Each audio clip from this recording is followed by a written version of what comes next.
Give it up! Give it up for Chairman Whitley and Bill DeYoung. I can't wait for the after party. I'm Robert Mounts. I'm the president of the Matheson Museum. Caitlin Huff Mahoney over here in the corner is our executive director, and we'd just like to formally welcome you all here for what's going to be a great evening about the Great Southern Music Hall. But I want to recognize its sponsor, our first ever corporate major exhibition sponsor, Meldon Law and Jerry Meldon.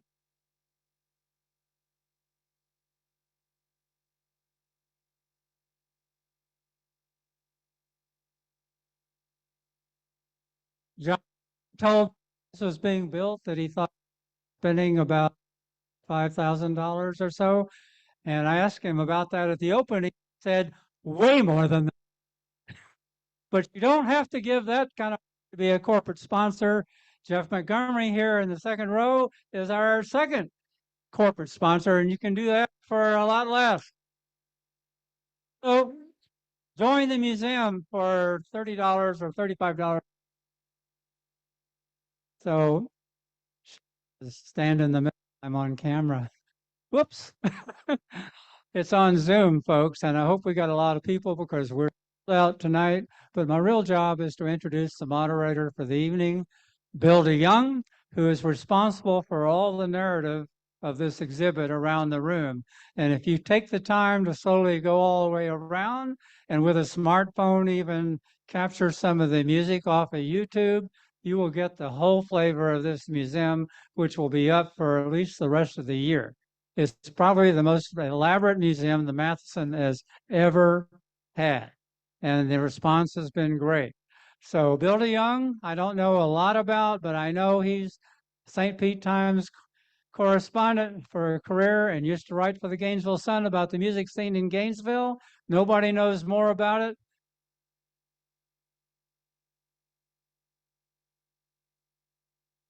Right. I'll just...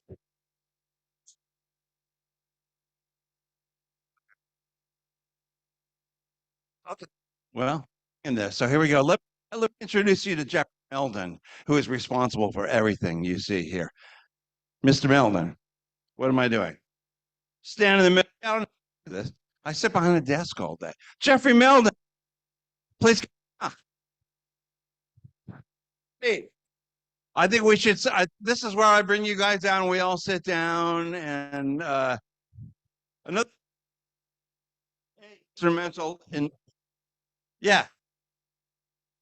Say hello to Jim Forsman.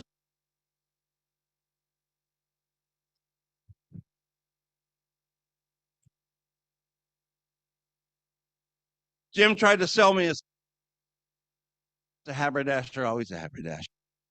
Badgie, who booked pretty much everything, all of these groups, all the cool stuff we had at Great Southern.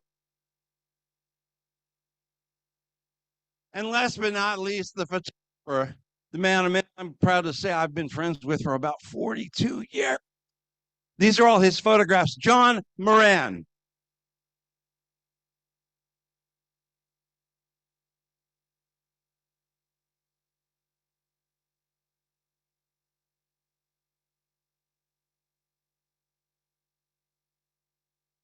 Oh, okay.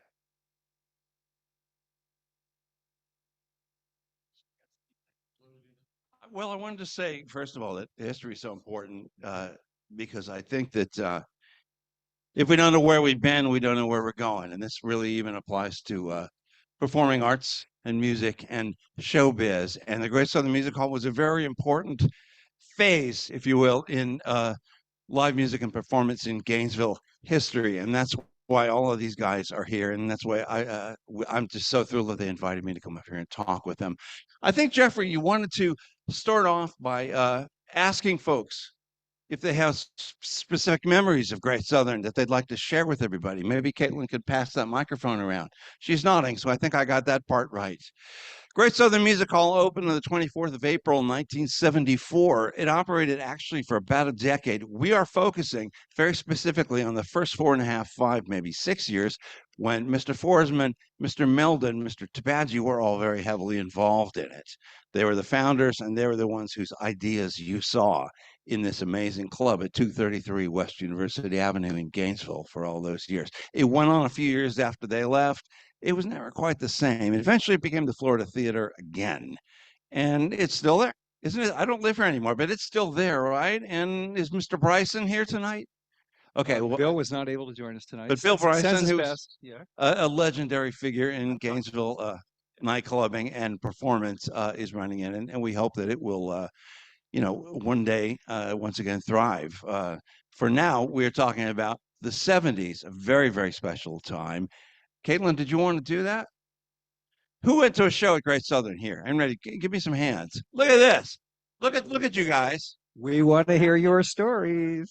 I'm going to introduce you to Caitlin Hoff-Mahoney, who's the director here at the Matheson Museum, if you haven't met her already. And who wants to start? Give us a quick story, your favorite show that you ever saw at Great Southern, and then we're going to tell you all about it. More than you wanted to know. Open mic comes early. Come on. Who wants to go first? Give us a hand. Raise their hand and then you'll find it. All right. Can we get somebody to raise their hand? Putting you on the spot, folks. If you Yeah, don't, I'm just going to get Jeffrey to talk all night. He can do that job.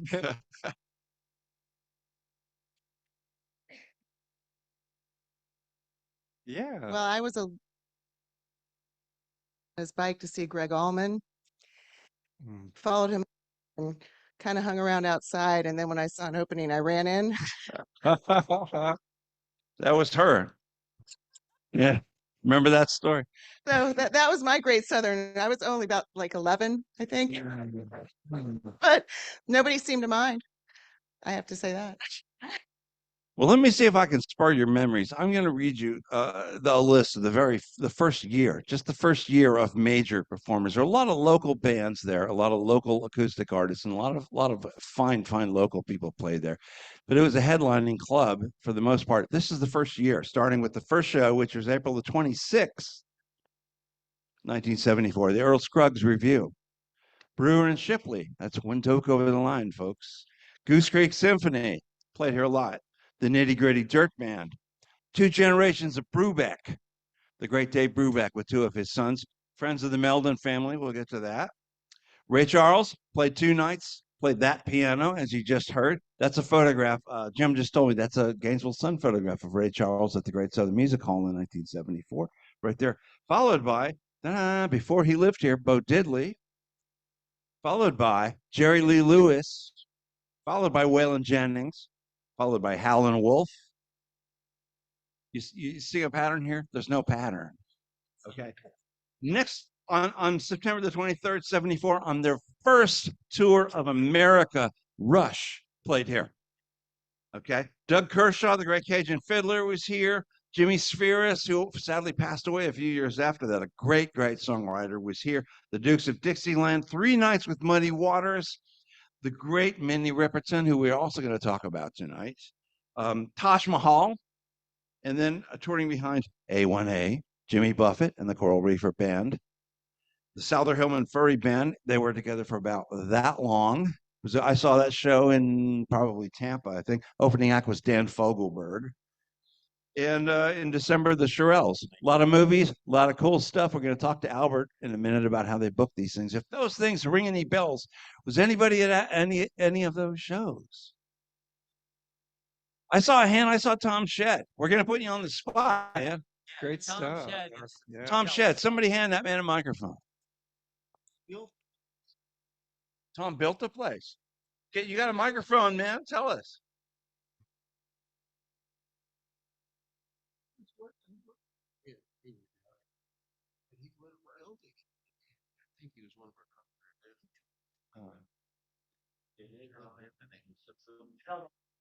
Talk loud.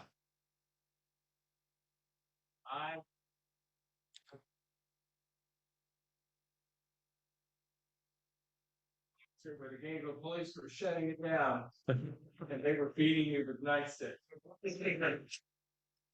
Jimmy and B. Claire had asked if I would come look at the Florida Theater and talk to them about a music hall. I've been working with Albert and Lee's Campbell Productions, put shows in the Ocala Fronton.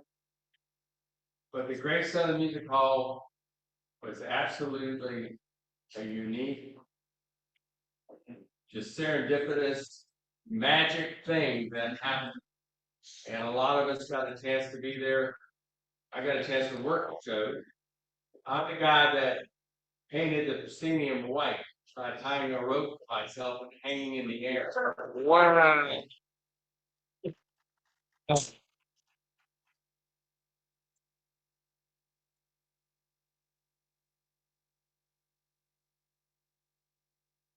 Lowered the movie screen to move it to the back, which was, it weighed probably 2,000 pounds. We're using rope from like 1936. Bravely did that.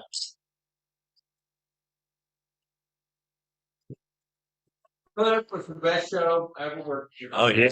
Oh, great show. Yeah. Yeah. Oh, yeah. For good reason. Yeah. Yeah, because you didn't hear it much. You said that. Worst show with Judas Priest. Their crew and guys were all obnoxious buttheads and idiots, and they tried to blow up the PA system, and they were. Yeah. So you're heading for boom, boom. Pat Travers.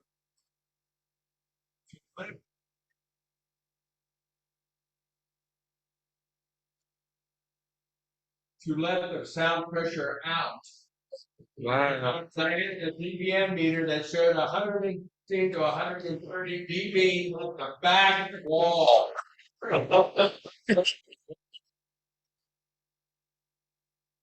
So,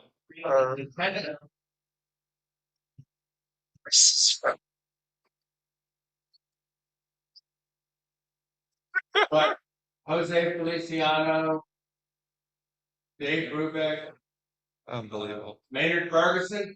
Maynard Ferguson Right. was the sound man.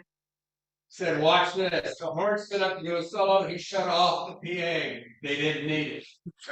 Wow. Magic thing, magic moments, and it changed all of our lives. Like you said, there was Albert booked all kinds of acts in there, and it was just inspirational. So you think about the best show you ever saw. It's going to be at the Great Southern, and think about something that happened, and well, you ought to stand up and talk about it. Everyone sounds good.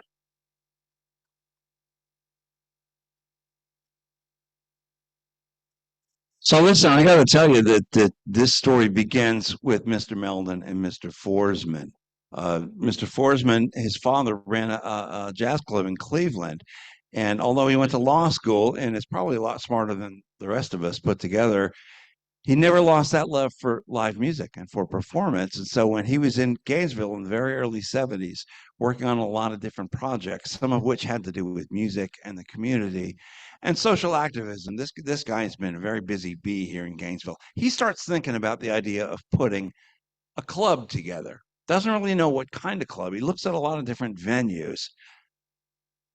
And one of the people you worked with was Dick Rudolph. Right, Dick Rudolph and his wife, his wife Minnie. Minnie had been the lead singer in a group called Rotary Connection. Her name was Minnie Ripperton, and she and Dick moved down here and lived for quite a while. Now, you want to get on the mic there, Jeff, as I ask you these questions? Yeah, well, it's interesting. I just walked by Dick and Minnie Rudolph's house a couple days ago. It's 550 Northeast 6th Avenue. And that's where Maya Rudolph was born, at Alachua General Hospital. And I remember the day that she was released from the hospital, I guess the next day, and coming home and seeing little Maya Rudolph. Yeah. And so anyhow, they were the reasons I started looking for a performing arts theater. We had looked at the Cotton Club, but it was not in good shape and was pretty small. And then we kind of dropped it. And then Minnie and Dick got together, wrote this song, Loving You. And then the next thing I know, they're off to California, and my law practice is blowing up. And so I had to focus in on building the law practice. So Dick and Minnie are gone, taking baby Maya with them. You all know who Maya Rudolph is from Saturday Night Live. And you didn't lose the idea, though. You and Dick were going to go in business, do this together. That didn't happen. The Cotton Club fell down. Tell us how you found the old Florida Theater. And yeah, tell us that story. This is where Mr. Forsman comes in. This was at this point a blaxploitation theater. We're talking about 1974. I think Shaft's Big Score was on the marquee that year, and maybe the first Superfly or the second Superfly. Anyway, you get the idea. It really wasn't really vibrant, and this part of the community needed a little bit of work. You guys found each other, and this is the germ of the idea. Can you tell us the story? You know, it's interesting, but it all started with Joe Silverman. Now, you may not know Joe Silverman, but I worked for him, and Larry Turner also worked for Joe Silverman. And there were problems with the theater. It was run down, it was in bad shape.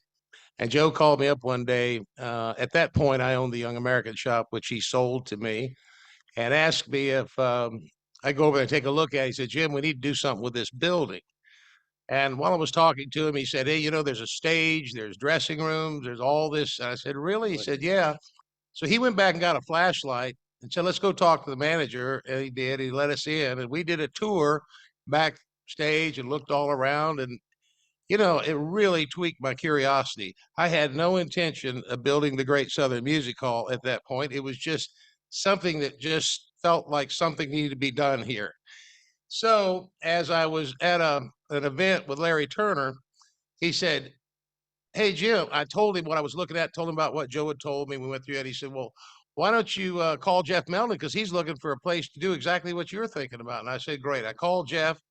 And, you know, like any kind of a deal, if it's the timing is right, the people are right, everything was just right. The city was, you know, was all right. And it just started coming together. And I would call it organic growth because it certainly wasn't a plan. It's just that with no plan, no plan. I knew that Jeff. This is a recurring motif when you talk to these guys. I knew that. Yeah. I knew that Jeff could figure out how to get some good entertainment, and I knew with my background, I was able to go in there and remodel it. So I have a little story here that when went in there, I was interested, of course, in getting that concession stand set up because I love popcorn. That popcorn machine fascinated me. And there was a little popcorn left in there, so I had to try it out. But I was cleaning up the concession stand and trying to see what we could do with it. And a friend of mine, a very good friend of mine, was my first volunteer, Dean Lowry. I called up Dean. I said, Dean, would you come down here and help me? He said, sure. So Dean came down there and I said, could you take care of the old candy storage room, which later became the wine cellar? And we were down there working, and all of a sudden we were up there working. We heard this kabang, like a 357 Magnum, right? I said, Dean, what's happening? He said, I got that, rat. Dean, could you stand up and say hello? He's here tonight. Where is he? Hey, Dean. Dean. My first volunteer. He was one of the first names. And Dean also played in our first band with Trantham Whitley and myself. We had a band called the Islanders, and we played for Teen Time here at Gainesville. So anyway, Dean was one of my first volunteers. But as the thing progressed, of course, we needed carpenters, and Jeff and Albert came up with these guys that were unbelievable. You could talk to them about a picture in your mind of what you're thinking. You see all those rungs on the front and all that. And they say, okay, go get this, this, this, this. And I went to Combs Lumber, loaded up the truck, came back. They put it in the lobby, and those guys just built all of that, just built it. I mean, we didn't have any drawings. They did. They stained it. They polyurethaned it. They put it all up. It was beautiful. I mean, they did a great job. It's interesting. That photo really depicts the changes that went on from the very first photo of when they took it over. And the deli and everything shows up really nice there. And all the things that were done on the outside to give it the personality that it became. We wanted a warm feeling. You know, I was looking for that warmth. That's why when we sandblasted that brick, You should have seen the sand on the sidewalk. That guy had a hose about that big around, and he was up there and he just blasted all the paint off. I'd never done sandblasting. I didn't know what that was at the time, but I knew I didn't like that white paint on that brick. So he did that. And then, of course, we covered up the windows with those shutters and started coming down that way. But, you know, fixing the marquees so all the lights worked. I thought that was interesting. And we went on to build it. We built the Great Southern Deli, and then we built the backstage bar. And that gentleman was the designer for the windows for Joe Silverman, because he'd always change out all the clothing in the windows. And I watched this guy over there and talked to him a little bit and asked him if he'd be interested. And don't ask me why I asked him. He just seemed like I had to ask him. So I did. And he came over there and we talked about, we had all those old movie posters and we had those old lighting and so on. And we tore all the old drop ceiling out. And there were those black rafters, and he painted that, hung the lights, and laminated the posters into the tables. And then for the bar, he found some old cypress doors, and he sandblasted them and put them in sideways. They looked for that under the bar, and then took a 2x8 and ran it through the radial saw sideways and capped that off. Of course, we were on a budget, so this is a budget bar. Budget, I think we had a plan, didn't we? No plan on that either, right? Okay. We went to the bank and asked them if they would give us money. They did. They did. Unfortunately. So what happened is they got a liquor license. Well, we got And Aha. with that liquor license, I didn't know much about, you know, selling drinks or anything like that. Well, neither did anybody else. And neither did they. But when I go to these big promoter conferences in LA and I'd see the guys that, you know, were really doing a lot. One of the guys I talked to was an Italian guy named Hank Lacani. He had a very successful string of clubs in Ohio where Jeffrey grew up, the Agora ballrooms. And he sat me down and he said, you got to explain to them, they got to take more advantage of their liquor license. That's where they're going to drive revenue, and it's going to be able to help afford the place. And Albert, if I can interject, the key to this story is that the fact that the legal drinking age in the state of Florida dropped from 21 to 18. Yeah, it was 18. On July 1st, 1973, which was precisely 6 weeks after my 18th birthday. And this, and just a couple of months before I arrived in Gainesville as a freshman. But continue with the story. Yeah, the key word here is serendipity. Well, and what really happened is we were kind of in the right place at the right time, because these artists that were coming into Florida were looking for another place to play that would get them into West and South Florida. So Gainesville, being in North Florida, was in a good position. And when we'd make an offer on something for here, nobody else was making one, other than sometimes the college would do a free concert, and I started to work with them. And after they do a free concert, 6 or 8 months or a year later, I'd bring that act back in, and it had great exposure in the city, and we'd sell it out. Sure. Okay. And that's how that all developed. But it really is based on you guys. It was the audiences that made it magnificent, that the sizzle that the venue had when we bring. You know, my job was to put the flesh on the stage that would draw the people to come in and sit in the seats. But it was easy for us to be recognized right after about a year, because they were looking for us.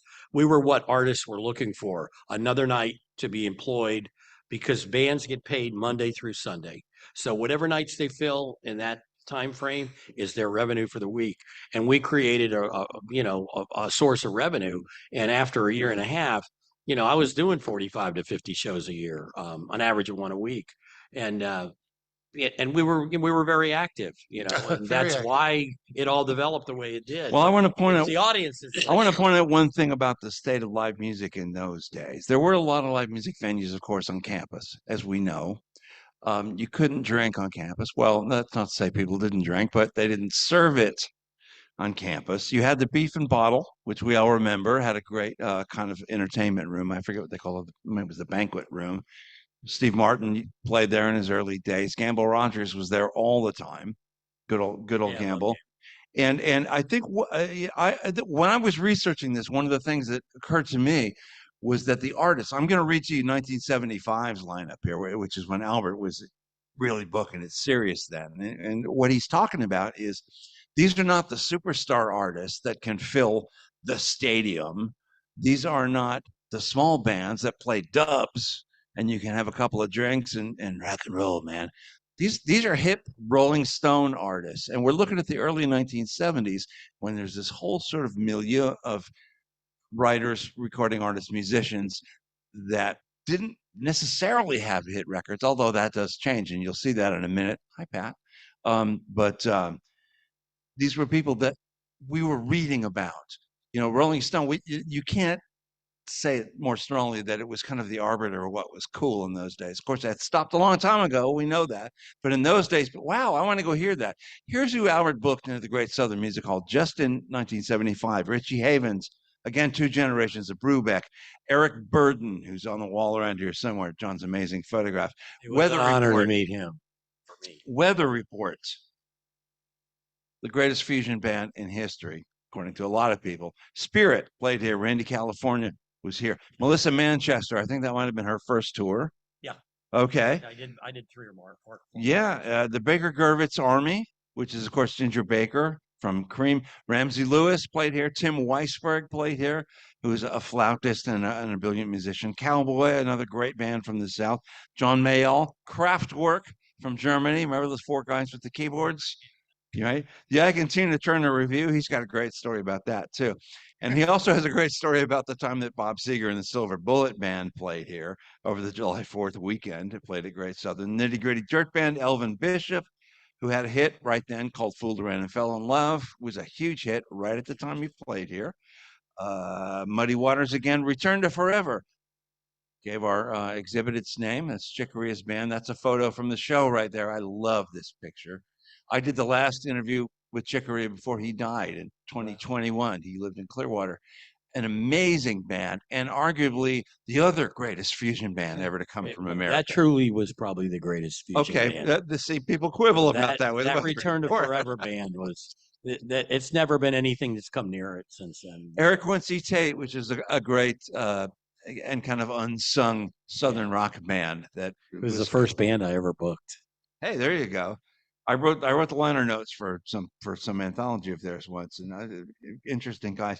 This is one of my favorites. On the 5th of November, 1975, Blood, Sweat, and Tears played here. Now they were pretty much way past the salad days, and David Clayton Thomas, who had quit to become a huge solo star, failed, had just come back to the band, and so he played. The bass player, who was playing with Blood, Sweat, and Tears for about 6 months between gigs, was Jaco Pastorius. And he was, I don't think he was even in Weather Report yet, but if you look at John's photo of Blood, Sweat, and Tears right behind us here, that's Jaco standing to David Clayton Thomas's right. Absolutely amazing. That was one of the cool things that happened in research when I went, wait a minute, who's that guy? And I looked it up and it fit with the timeline. It was one of the few gigs that he played with them. LaBelle was just doing Lady Marmalade. Patti LaBelle and LaBelle right here. And then Melissa Manchester, again, Albert had a crush on her apparently. Well, no, she just, I started with her and I ended up with about 4 or 5 markets. And Sheldon, I started with her when I first started out as a promoter, and she played shows and she sold out everything I booked. I had Miami and we did her here, and I did her in Orlando, and ended up doing her in Daytona. There was just a bunch of markets that I ended up getting for her. And one of the things I'll always remember, we didn't have a bathroom backstage when she played the music hall the first time. And she says to me, I gotta pee. Okay. And I said, I'm sorry. And she had to go down to the public bathroom in the lobby, go down through the vomitorium is what they called it, and go stand in line. And after that, we got a bathroom. I remember the year later. So when her next album came out, she sends me a copy, and it was one of her better selling records. And she goes, here's to the days when you get a bathroom backstage. Love you, Teebagy. You know, when Melissa Manchester's big hit, Midnight Blue, I think was 75 or 76, and she toured behind that and was here. I saw her actually in Tampa Theater, I think, and the opening act there, as here, was Al Jarreau. It's the first time any of us had seen Al Jarreau, and just amazing. Beginning of 76, before I turned my page, Wet Willie played here with Blackfoot. Charlie Hargett was still in Blackfoot in those days. Cheech and Chong And then we get to Steve Martin on the on the 2nd of the 6th of February, 1976. Jeffrey, I'd like to ask you about the Steve Martin incident. It's a famous story. Can you explain that one to us? Actually, I'm going to turn it over to Albert because Okay, well, Albert whoever. was the one great that You know, I felt bad for Steve because he was working so hard out at the Beef and Bottle, and they would make him work 3 nights, 2 shows a night. And by the end of the second night, he had to sit around and drink. So I saw that 2 times around, and I realized that he could come to the Great Southern and sell out 800 seats. And the way we did it was I went out there and, I took my butt out there and sat down with him. And he just couldn't believe that what I was telling him. He was worried that he couldn't sell it out. And, it's a typical artist thing. So I guaranteed him, I said, I promise you, what I'm telling you it's going to do, it will do. And I went and called his agent, and who I had a great relationship with. And he said, yeah, when do you want to do it? I said, well, I'll do it right away. We don't need to wait 6 months. He's got that kind of popularity here. was he on Saturday night? Not yet. No, Not till the end of the year. No. We did America it. We didn't did know him. he was yet. We booked movies, and on the weekends, a lot of times, if we didn't have a show, we'd obviously have, feature or good films, or second run films maybe. But we try to do stuff that was into our market, and I'd bring him in at midnight to start at midnight after this last feature because there was no production with him, no band set up. We had sound and lights there, and he could start that show at midnight, and that became really popular.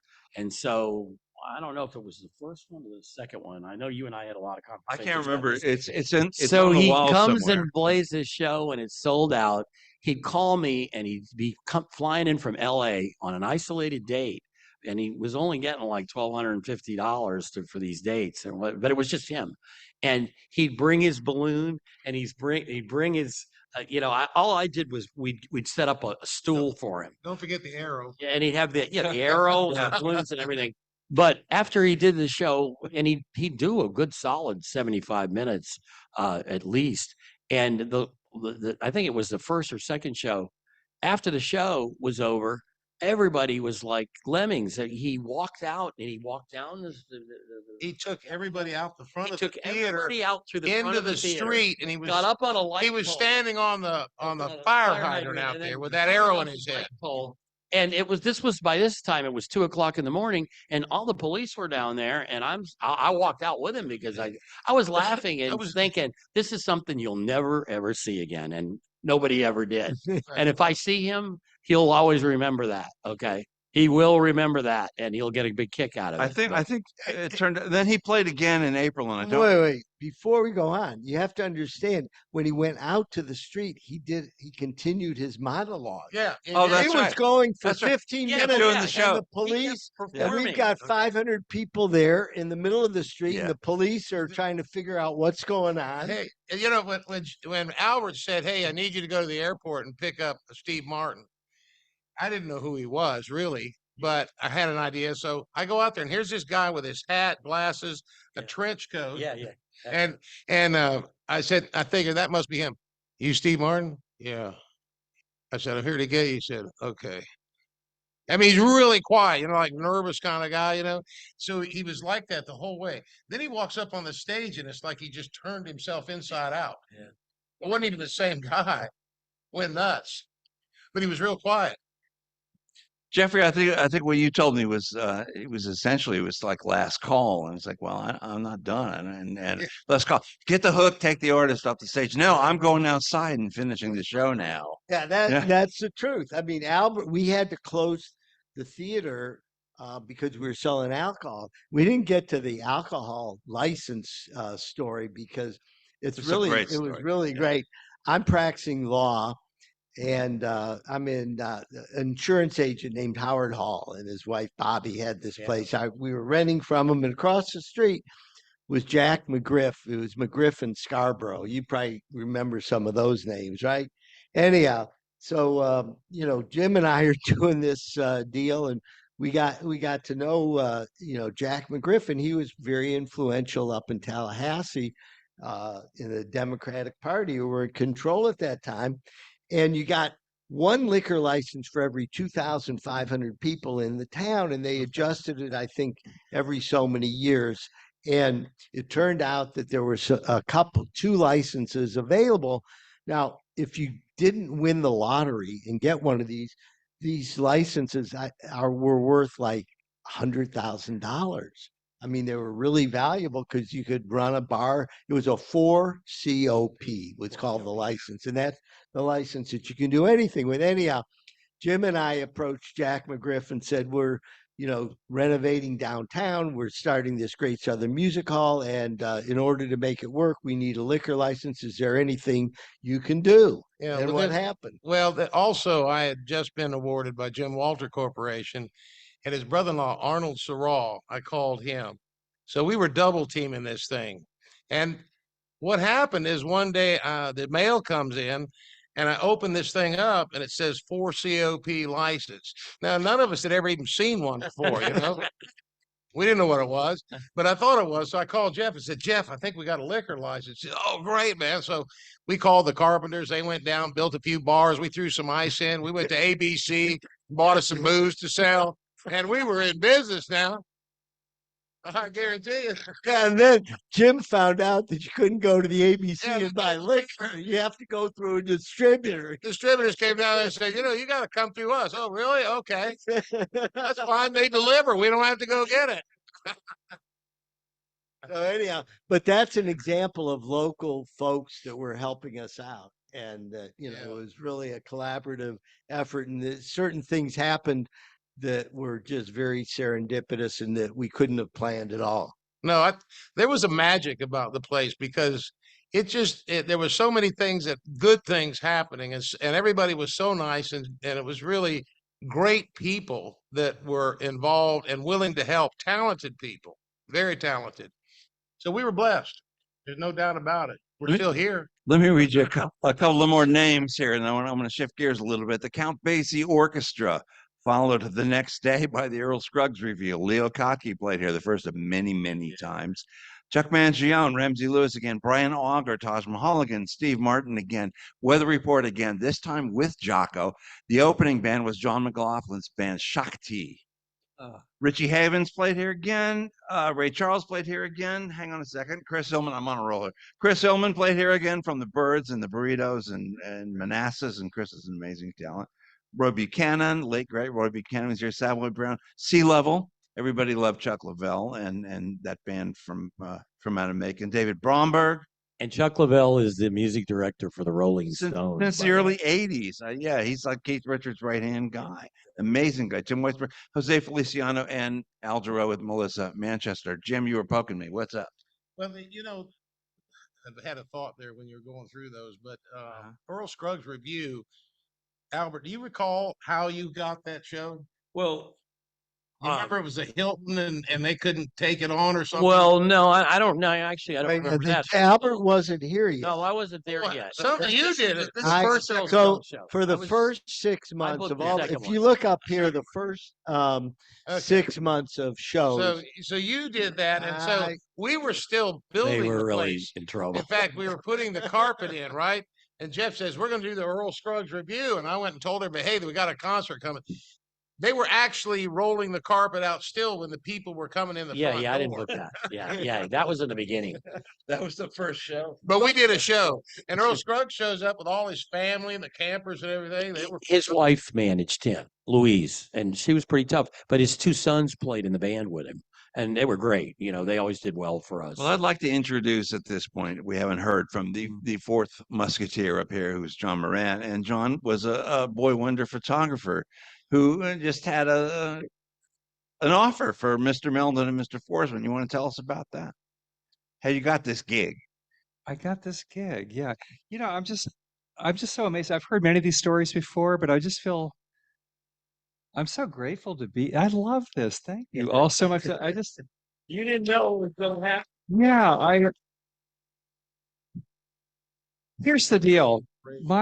My brain is like a sieve, to borrow from the great Thomas Dolby song title. And I either never knew or have forgotten so many of these incredible details that I was very directly, in some peripheral sense at least, involved in. And I'm just so grateful that I was in the right place at the right time, and here we are tonight. And I say this with tremendous humility, but really, it's not about me. It's about the fact that, in 1974, the technology existed for me to purchase this camera.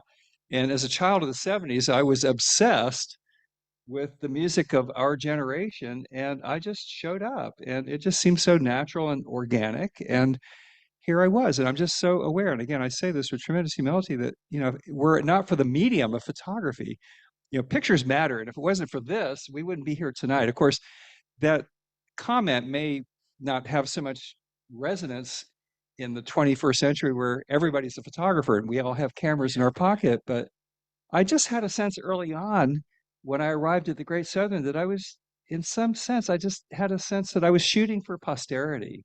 Oh, good. And not just here at the Great Southern, but as a student photographer. I mean, Gainesville and UF and the Great Southern, this was my laboratory and my playground. And I just felt like someday these pictures are going to live on. And here we are. It's a beautiful thing. Like, yeah.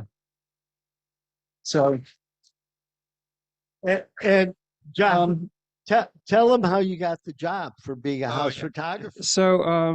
So when I was a freshman at UF, I started in architecture, and that didn't turn out so well. But I was, when I arrived here, I was a civics nerd with the soul of an artist, and I got a camera as a freshman specifically because I wanted to photograph live music in Gainesville. I was a teenage rock and roll photographer when I arrived without a camera, but that soon changed. And Gainesville in the 70s was a magical place and a magical time.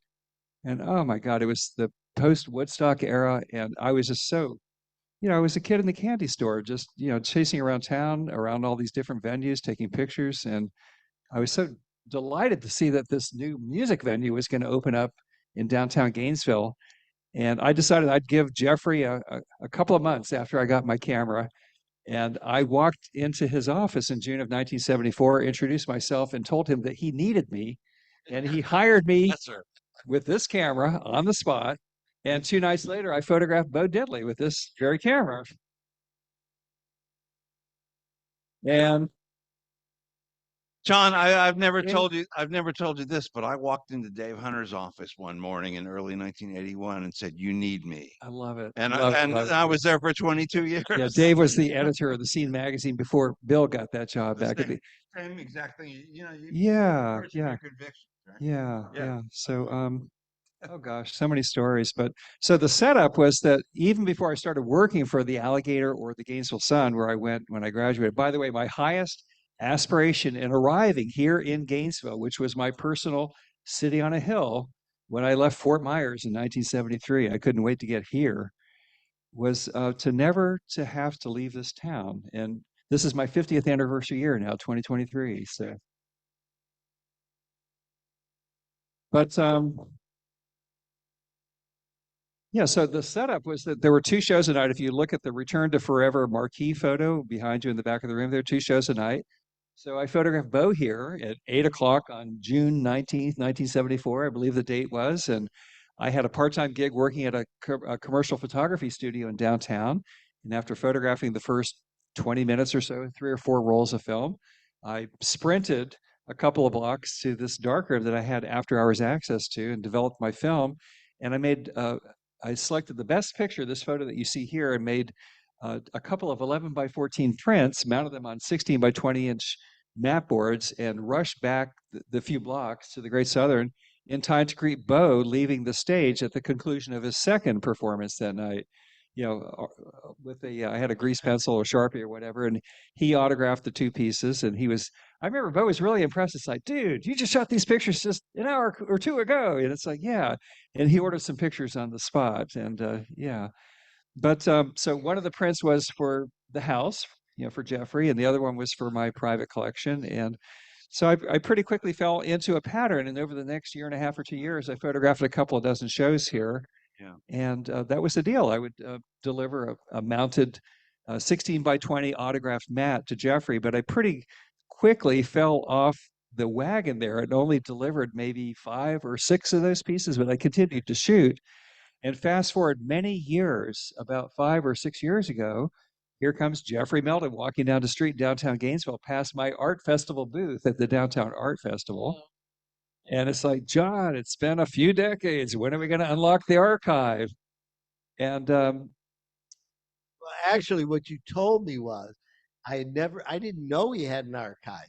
John looks at me and he says, you know, we were talking about these great photos that I had at the office, and he said, you know, I think I have some more photographs, and they're, you know, locked away, and it's going to take me a long time. get on the list, buddy. It's going to get on the list. He blew me off, and I'm a busy. Persistent. I was persistent. Every year I'd go back, and whenever I'd see John, I'd ask him, when are we going to get these photos out of the archives? True enough. Yeah. So, and finally, So it- what was it? A year and a it half? happened. Yeah. So, Year and a half, 2 years ago. So yeah, it took a deep dive, and what really made it challenging for me is that I estimate that I shot about 4,000 rolls of film as a student photographer, about 1,000 rolls of film a year. I did the math, by the way. If a roll of film is about 5.5 feet long, it was several miles. Actually, I think from campus to the Great Southern Music Hall and back 2 times over is the length of the film I shot as a student photographer. And but eventually, well, the really challenging part was I had all 4,000 or so rolls of film.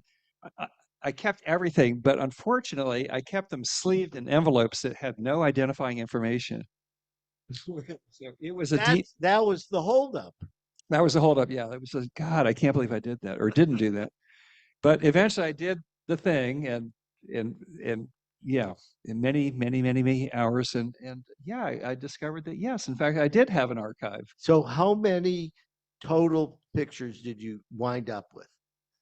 Well, I think there were about 25 shows that I photographed at the Great Southern over about 19 months, 1974 and 1975. Yeah, yeah, right.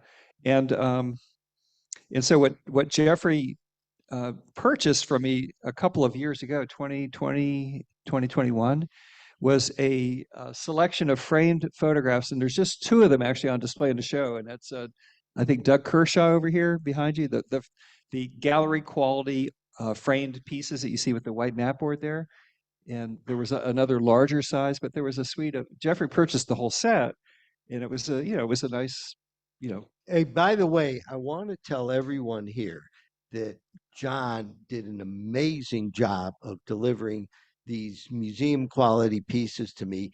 And if you have any interest in buying photographs, they are for sale. Just let John know. And he will put together some the stuff that he does. If you come to my law office, you'll see the whole gallery of pictures in our conference room. And so, it's really cool. We thought that would serve somehow as the basis of some modest little display or exhibit or whatever. But I mentioned to Jeffrey, well, I happen to know a designer and a writer, and let's get together with them and see what their ideas are. And of course, you've met the writer, and that's Bill DeYoung. And I see standing over to the side here is our friend Rick Kilby. Take about Rick. He's the one. Yeah. So Rick. So Rick grew up in Gainesville. He's a graduate of Gainesville High School. Rick, you were a teenager when the Great Southern was at its peak. Did you sneak into any shows here? But you are well aware of the buzz. So long story short, Rick and I collaborated 10 years ago on the exhibit that some of you may have seen at the Florida Museum of Natural History, the Springs Eternal exhibit, along with the collaborator, Dr. Leslie Gamble. And I fell in love with working with this guys. I've never, pardon me, I'm really stretching it here, but I always wondered what it would be like for Lennon and McCartney to collaborate. Well, the closest I'm ever going to touch that was Kilby and Moran, and we fell into a synergy of exchanging ideas, and boy, howdy, talk about together we are better. And that's what I discovered on the Springs Eternal exhibit. It was like, Bill, it reminded me of back in the days of working in a newspaper with this, as an independent artist who has a background in working as part of a collaborative team sport, if you will, of putting out newspapers or exhibits or what have you. I missed that. It was delightful to collaborate once again with Rick in creating this project with Bill's great writing. And this all came together rather quickly last summer with the clock ticking, and I experienced a devastating personal tragedy. And after taking a brief hiatus for a few weeks of that, Rick and I were just in connection like pretty much every day. Rick and I would be out. He was on his morning walk. I was on my morning bike ride or walk, and for pretty much for 90 days in a row, we kind of crunched through the details, the 1,001 details that it takes to make any exhibit. All those wonderful expressions of culture that we've seen that none of us will ever need to know what happens in the background. That was the granular level of what it took for this exhibit to come to life. And I give full credit to Rick for his vision. He saw the pictures and he thought, we could do a lot more than just a collection of framed photos. So when you walk into this room, by the way, I invite everybody to come back at another time if you haven't already been here before to see what the exhibit feels like with the the panels that are in the back of the room, out in the middle of the space where you have a chance to read the amazing text and just to drink in the whole vibe of this. I love the collaborative nature of this. It was amazing. Yeah, I think I was telling Jeffrey a little bit a while ago that the three of us would get on the phone and the disagreements were just as important as the agreements. And then and there were quite a few. A creative trust fall for sure. Yeah. I don't like this photo, John. Well, I don't like that sentence you wrote. Oh, okay. Well, and then Rick would say, let's throw them both out. Pretty creative. Yeah, it was fun. Yeah, it was a lot of fun. Well, we didn't know what it was going to be in the beginning. And then, so John Moran was the ringleader. He should take full responsibility for how this whole thing evolved, because I didn't know Rick, right? John knew Rick, and I knew who Bill DeYoung was, but I wasn't in contact with him. And John really, he'd come to me, said, well, we have this really good graphic designer. What do you think about bringing him on board? And I was, too reserved to say anything, but sure, why not? And which is kind of the way. Jeffrey, in your heart, you know that good design matters. So the point is that, okay, this is a serious comment here. I'm from Cleveland, Ohio. I've been to the Rock and Roll Hall of Fame 5 or 6 times, and the quality of this museum exhibit rivals what they're doing at the Rock and Roll Hall of Fame. So I hope everybody appreciates the artist.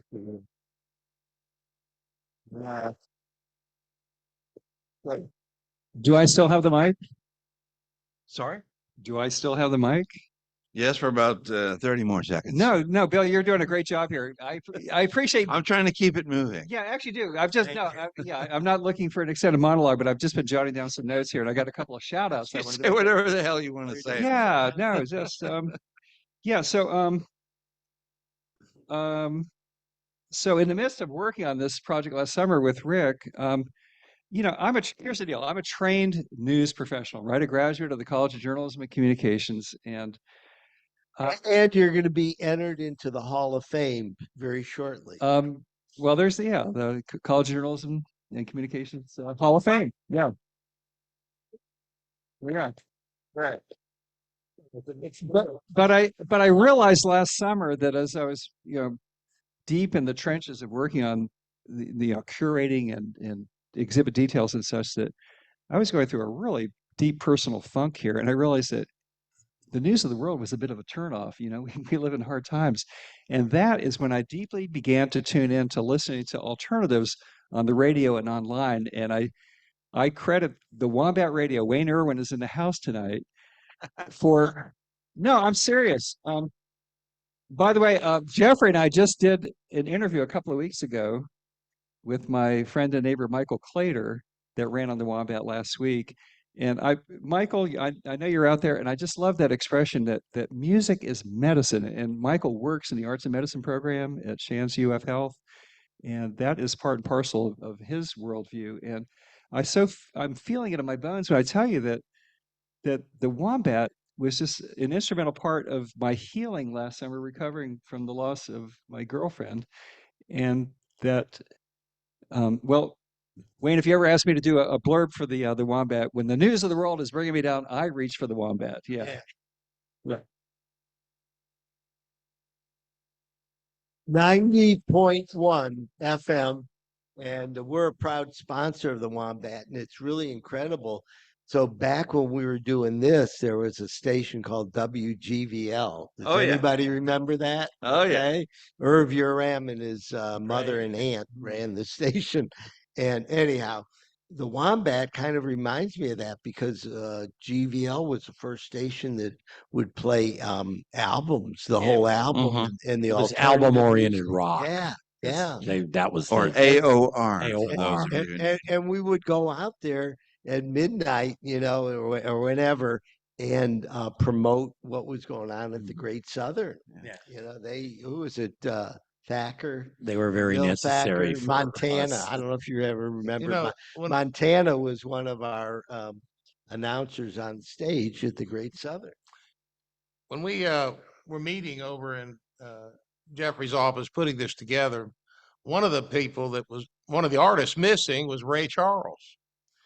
And we couldn't find pictures. We couldn't find anything. We knew he played there May 26, 74, and again, I think in 76. Mm. And so, He played once before I got there. yeah, before you got there. And Early on. Yeah. so Buster Lipham had sold me that piano, and he was so proud of that he'd called the Gainesville Sun to get a picture of Ray Charles playing it, and he had it in the Lipham Music Company store. And that's where that came from, because that's the only picture we know of him playing that piano in the music hall. So Ray Charles somehow is missed. Probably one of our biggest artists. Tell them about the story about you driving Ray around town. Yeah. Oh, I love this story. Please tell us. Jim has the world's best Ray Charles story, and it really speaks to the fact that this venue was begun with all love and respect by two guys who had no idea what they were doing. Tell the story, if you will. Well, Ray Charles asked me, he asked me to get him some carrot cake and watermelon, and that's what he wanted. So I took it out to the presidential suite. And then he said, "Hey, Jim." At the Hilton Hotel? At the Hilton Hotel, yeah. Out on Bivens Arm. Bivens Arm. So he said, "How about driving me around?" I said, "Sure." I said, "What do you want to do?" He said, "I want to just look around." So, okay.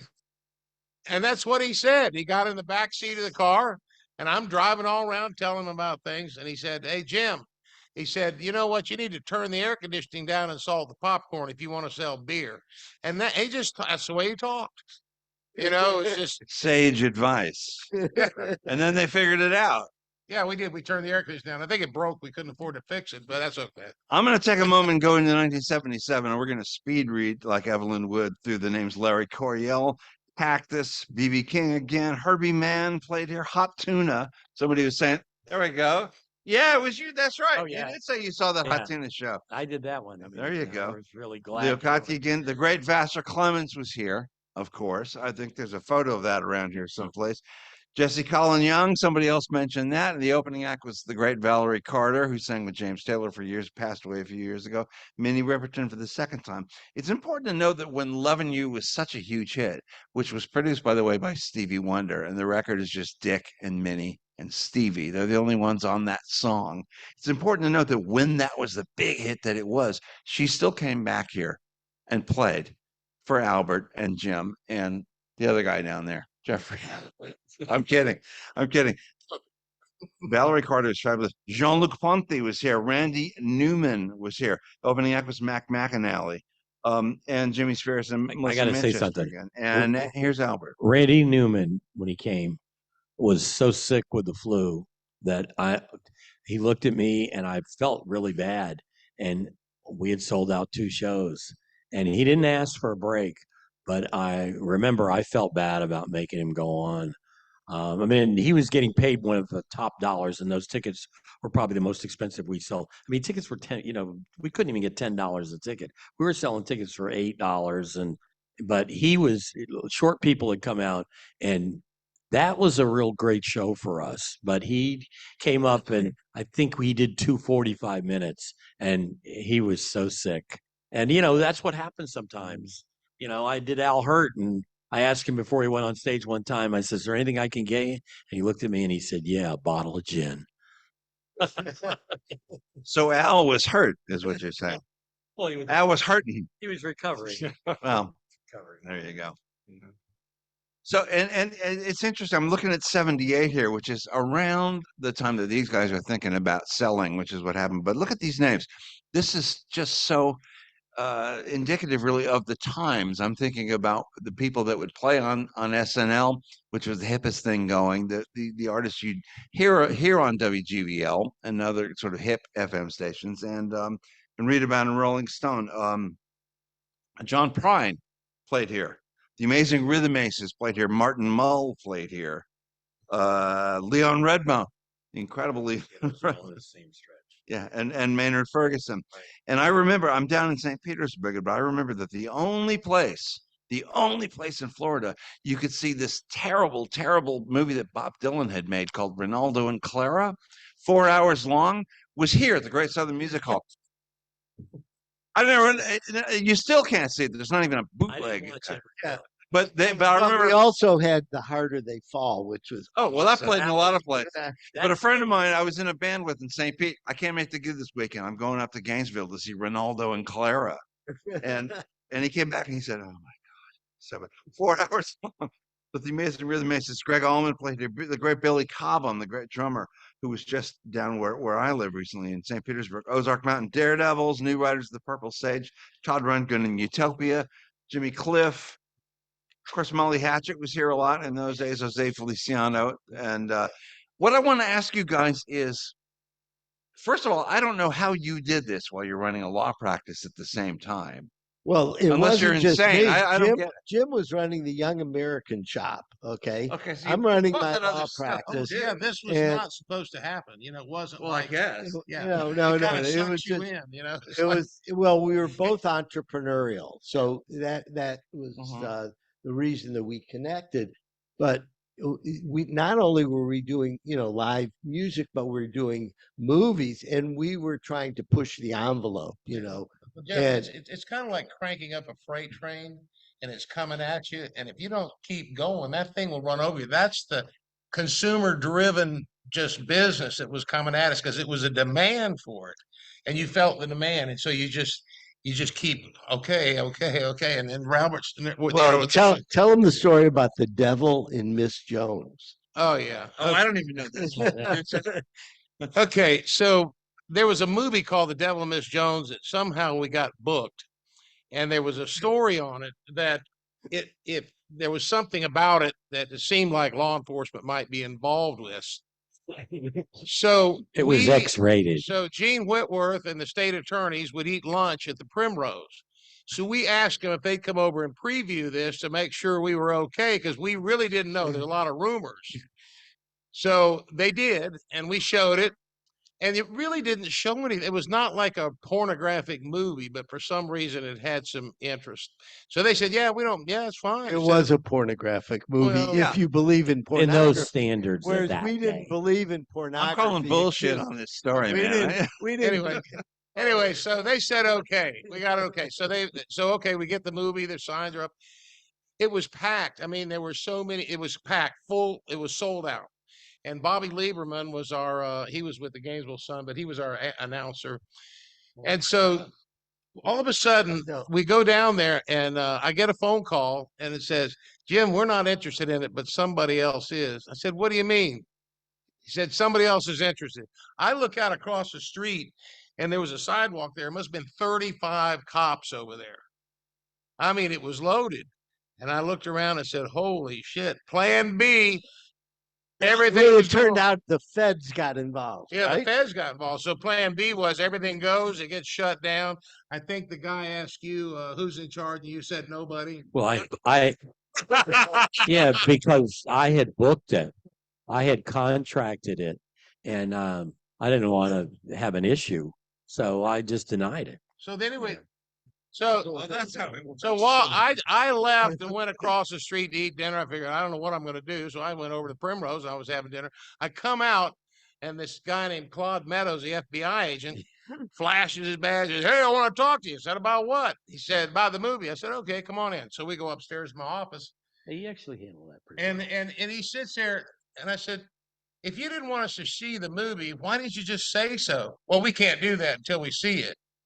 I said, well, you can they just see it, wanted and then to you see can it. say it's something wrong. I Curiosity. said, you're trying to make a big badge for yourself and set everybody up and make some huge thing. 35 cops. You should have seen them. I mean, they were just lined up over there. We're going to make a big deal. And what picks you off is, why don't you just say something?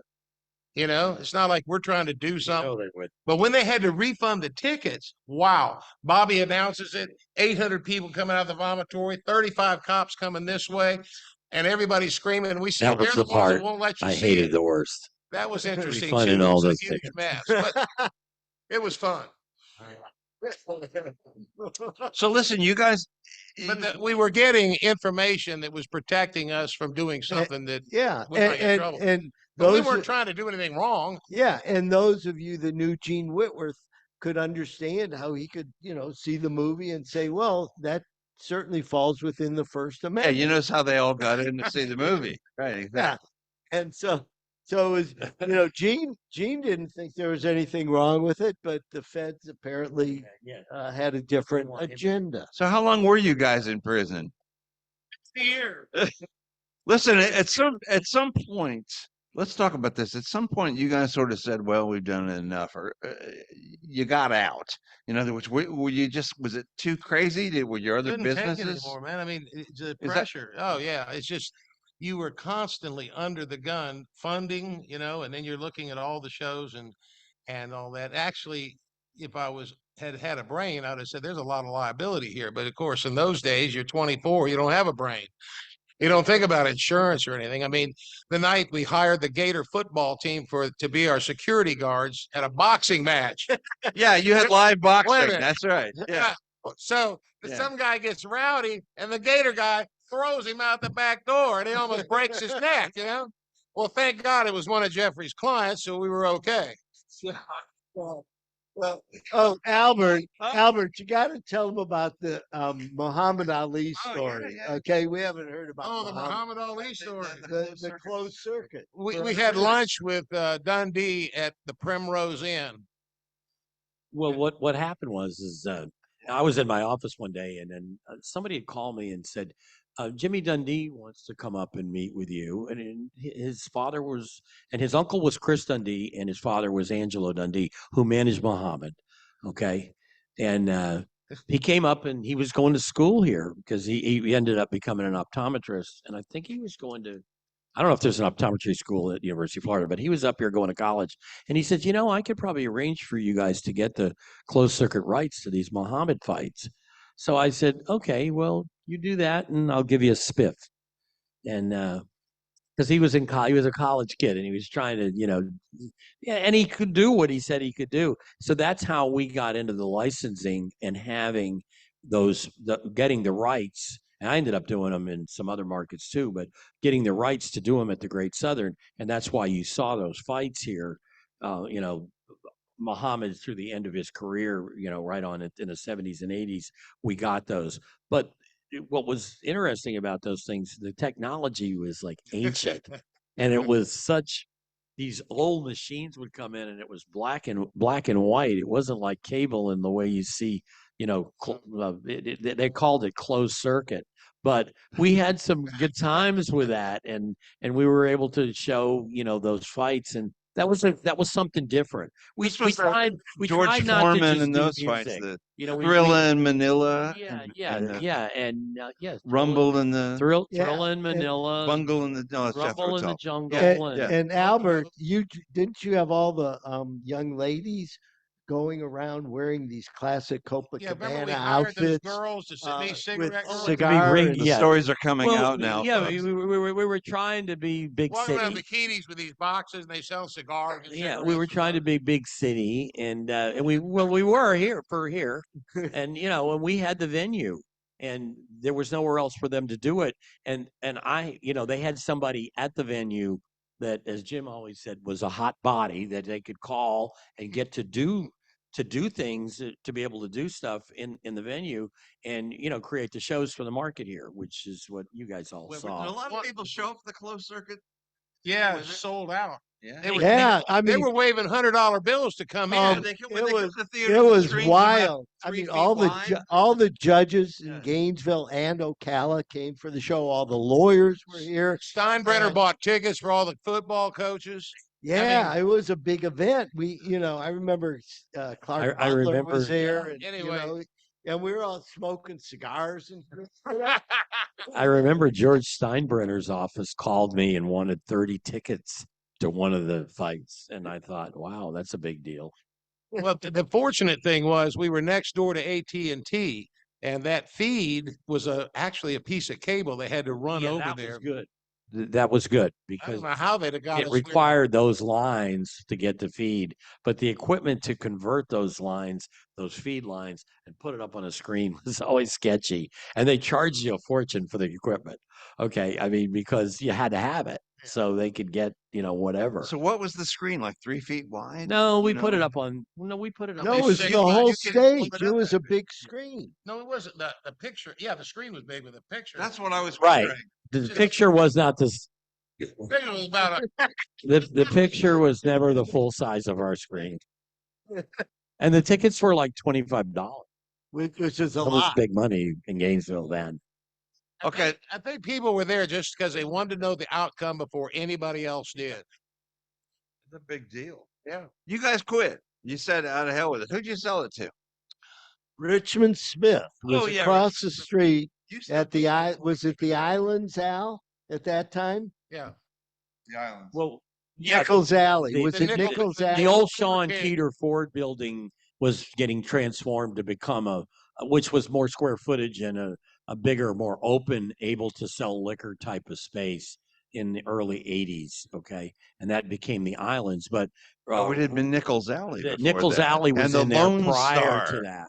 It was called the Lone Star. I It was a forgot cowboy. that. Yeah, Well, it was. I forgot. Listen, I read it in the Alligator. It must gone be by true. then? I might have been Yeah, the gone. Lone Star, the Nichols Alley, the disco club with the dance floor that had the lighted cubes. And you went through a tunnel to get into the Yeah. club. Yeah, I went there yeah. once. I was gone by then. I went to Orlando. And Rich- and Wouldn't the have- second floor, they had offices up there, and it was absolutely decadent up there. Yeah. You remember, Al? Yeah, and it was really good and that kind of was where a lot of things transitioned back over this way. I booked the Islands for several years because the guys that owned it, wanted me to do it, and we were able to do quite a bit of stuff in the Islands. As a matter of fact, when Robin Williams came to play at Gator Growl, we were over there, and I should have brought the picture, but I have a picture of myself and him and some other people, local notable Gainesville people, some that are still here and some that aren't. But we were able to do a lot in there. And You remember that was in Albert? 82, 81, 82. You remember when we met over at Mr. Hans with Robin Williams for dinner Yeah. Mister.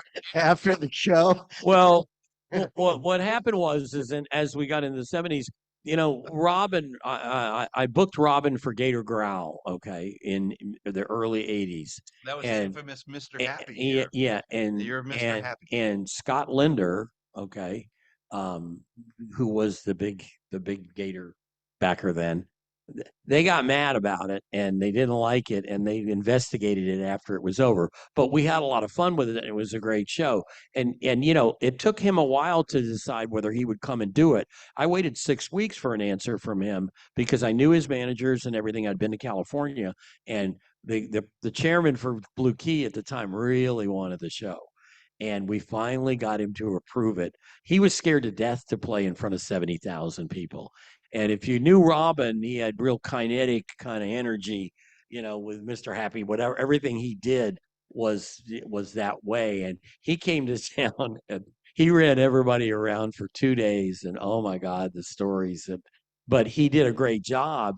And I brought him back maybe, I don't know if it wasn't 6 months later, it was the following year. I brought him back for Spring Fling. And he came and performed at the university at the O'Connell Center and did really well. But I was here then, right? Yeah. 'Cause I missed. yeah, that was a fun Gator Growl. I know they won't allow that anymore, and and I got heat. I got heat from that. Okay, but I did get heat from that, and because the alumni was upset that he performed out there, but we did some good things. We did Jay Leno. We did Bill Cosby. Okay, okay. And That's that been was stricken when he, from the that record. was that was when he had first started the Cosby Show. That was another one. He didn't want to commit right away, and he finally did. But we were able to do through those early '80s some interesting stuff. Not that Bob Hope wasn't great and everything, but we needed to progress. Bob Hope was over the hill when he came Yeah, in. he was way over the hill. But we started to progress and get into doing some Do other. you remember who the singer was on the Bob Hope growl? Was Irene Irene Cara. Cara, yeah. Yeah, who just passed. Just yeah. passed. Just Larry brilliant. Coryell just passed too, by the way. So you mentioned his name. He did? He did, yeah, just 2-3 weeks ago. Why did I not hear that? Yep. Larry, I Yeah. did an interview with him not long ago. Well, I'm never a going to while ago. pass. So listen, I think we want to conclude here with saying something along the lines of, Thank you for coming. well, thank you for coming, obviously. We're going to get to that. Music is magic. And I look around at these photographs of John's, and they are just windows into something beautiful that happened, and we were there. Even if we weren't there, these things happened, and we can still look into the window today. And I think that's a big addition to the magic of what this music is. And I, for one, am grateful not only for these guys for starting this hall and booking these shows, but to John. A photographer is an artist, and John Moran is one of the very few artists that I know and respect so very much. And I'm grateful that these photographs exist. I mean, look at that picture of the Doobie Brothers over there. My God. That's a great picture. Some of 'cause these that's photos, the original guys. these are windows. These are moments in time that came and went, but they're here with us forever. Listen to the music. You can go back there. And some of this music, of course, still lives today. A great deal of it does. Bill, I wanted to address that. That was my philosophical finale. I got nothing. No. Okay, so the epilogue, as it were, is Albert Teebagy and myself are over at Hartwood this afternoon, and Albert's talking about helping, Hoach, develop some of their music scene over there. And what I want to do is encourage everybody to help grow the music scene in Gainesville, because the water is the same here. The same water that grew the 70s in Gainesville is still here, and Hartwood is doing an amazing job of bringing in great acts. They're doing a whole weekend festival. Jeffrey, on that note, can we just have a big round of applause for Bob McPeak? Yeah. Bob McPeak worked at the Great Southern originally. Yeah. Really? As in the sound. And I went over and visited with him several times. We had our band over there to do some work. And he was a great guy. And he was going to come over and help us with our new studio we're building. And we lost him. And very sad. But he did some really great work at Hartwood Studio. Man, I'll tell you, I've been going over to their soundstage there, and for any of you that haven't been there, it's amazing. They've really That's your venue now. Yeah, that is. So what I would encourage everybody to do is to stay in touch, support the arts, support music, and that there's no reason why we can't rejuvenate what's going on in our community, because we've got the personality. We're Gainesville, Florida. Yeah. Music is alive and well in our town. It really is. Jim, any final words? Well, I didn't tell you about Joan Baez, so I'll run it by. But that night, Oh yeah, yeah. I'm sorry, I didn't. That's a good one too. The night that Steve Martin was playing, The second time he played. second time. Okay. Yeah. This car shows up. One of those what do you call it?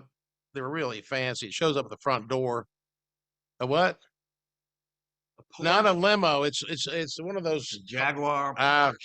A brain. Well, it's the 70s. Man. Anyway, so this car shows up at the front.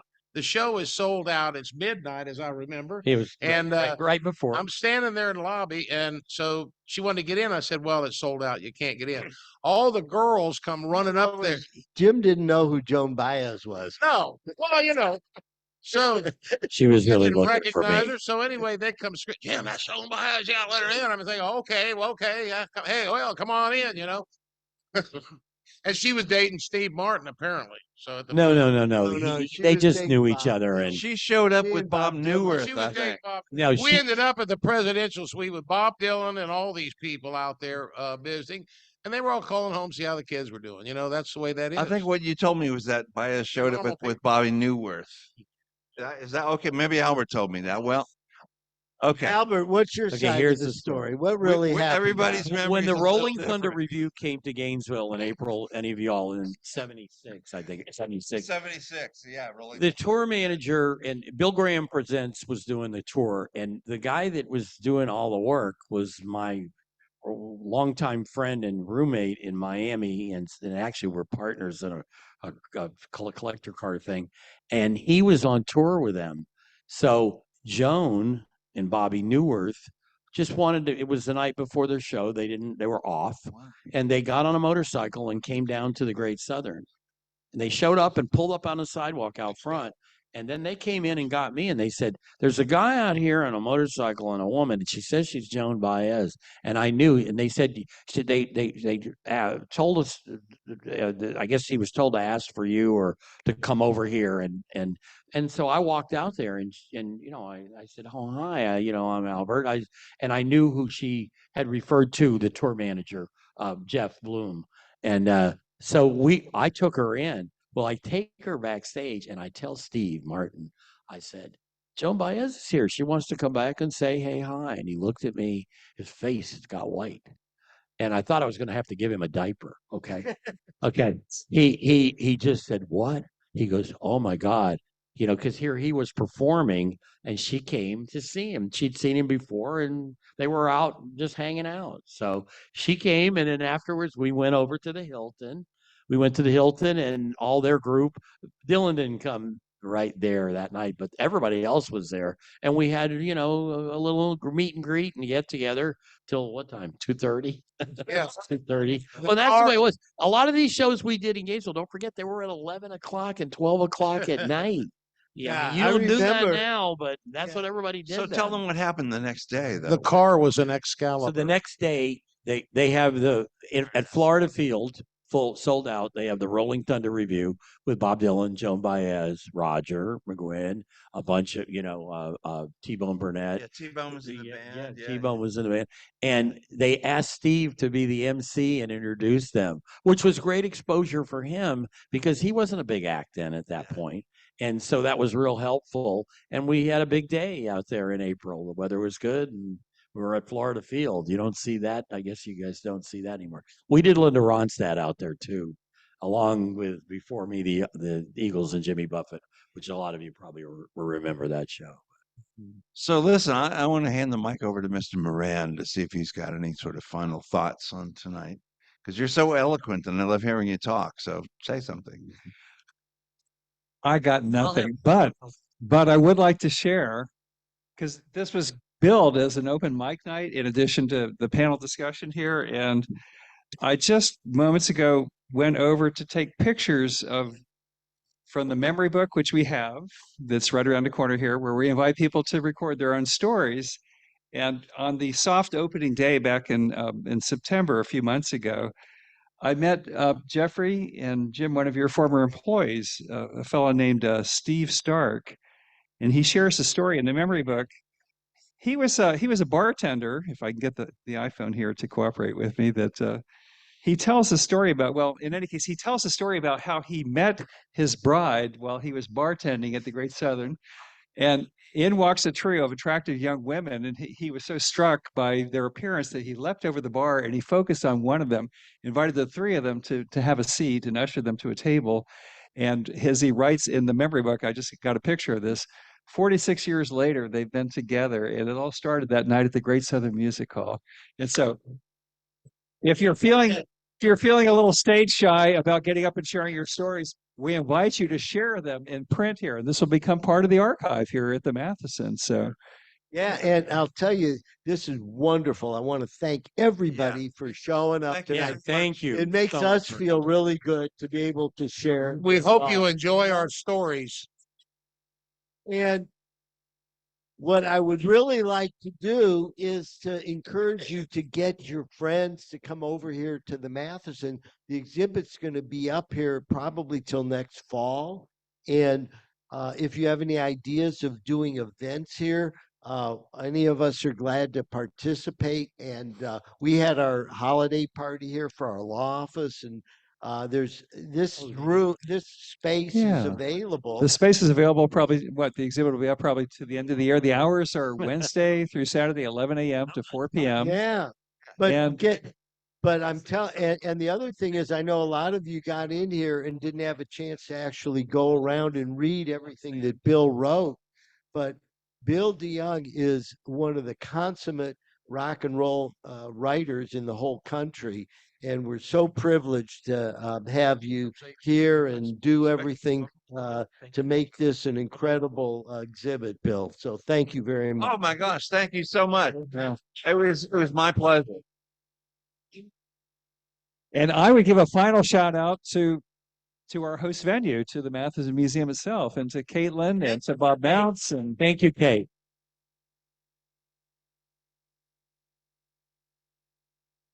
So listen, I guess that's it. So again, thank you very much for coming, and drive safe. Thank you for looking in the rear view mirror of music in Gainesville.